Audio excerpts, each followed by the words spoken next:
Uwi tayo mga kanter. Uwi na tayo maaga pa. Oh. Ayun, what's up mga kanter. Iniwan mo natin ang ating kasamahang truck. At yun pang last trip na din yun. At dadalhin na lang yun sa garahe. Doon na lang din ibababa. So tayo, uwi na tayo at para masikaso natin ang ating airgun din.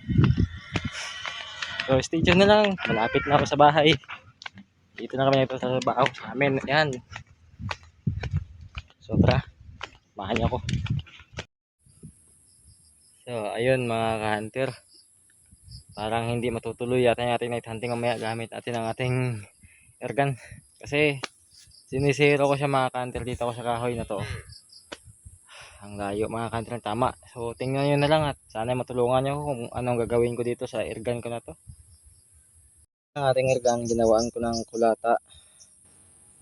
Sindakusan na ng ganong kulata. Tsaka wala din namang sabit dito sa silencer. O yan, tingnan nyo. Ulit, buksan natin ang ilaw. Yan o.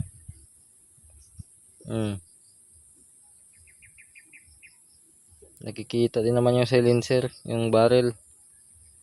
Tsaka malaki ang butas nito. Yan, nakapaalam tayo mga ka-hunter. Buwatang dito na tayo sa bundok.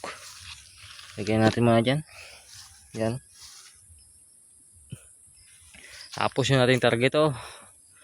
Puntahan natin ang kahoy. Kawawa na yung kahoy.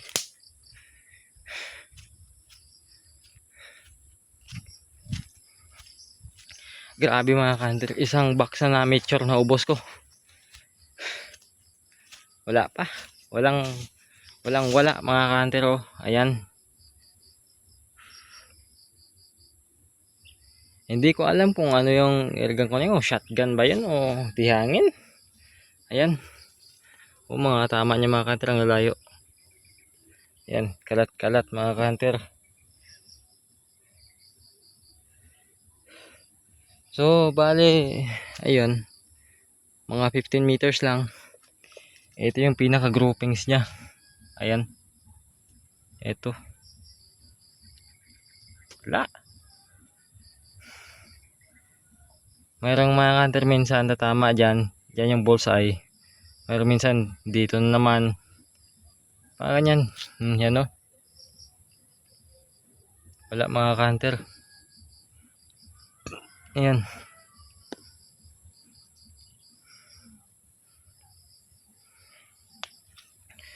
Wala man lang nag one hole mga ka-hunter doon mula doon. Ayan ako.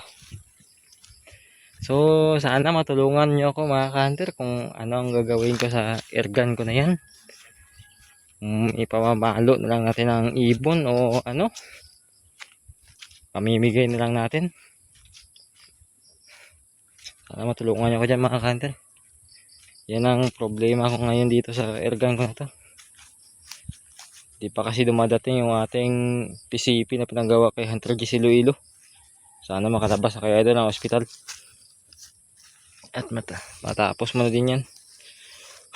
O, ayan mga ka-hunter.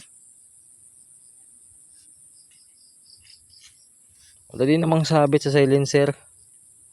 Tsaka dito na ako naglagay ng shim sa una.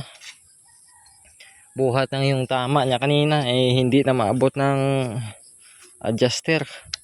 Nasa baba na siya talaga. Kaya dyan ako naglagay.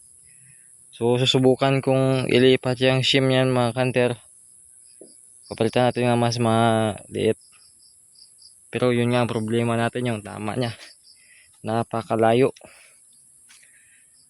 So nilinis ko na rin para ito mga ka-hunter. Itong kanyang barrel. Lininis ko na itong loob nito. Yung valve, pinalitan ko na din ng acetal. Hindi ko alam, ganyan pa rin. So hindi naman to 177 sabi ni Idol Kahilig. Kasi kasya naman yung 22 caliber. Kasi yun nga lang, medyo masikip siya ng konti. Pero napapasok naman siya, parang masikip lang dito banda lang.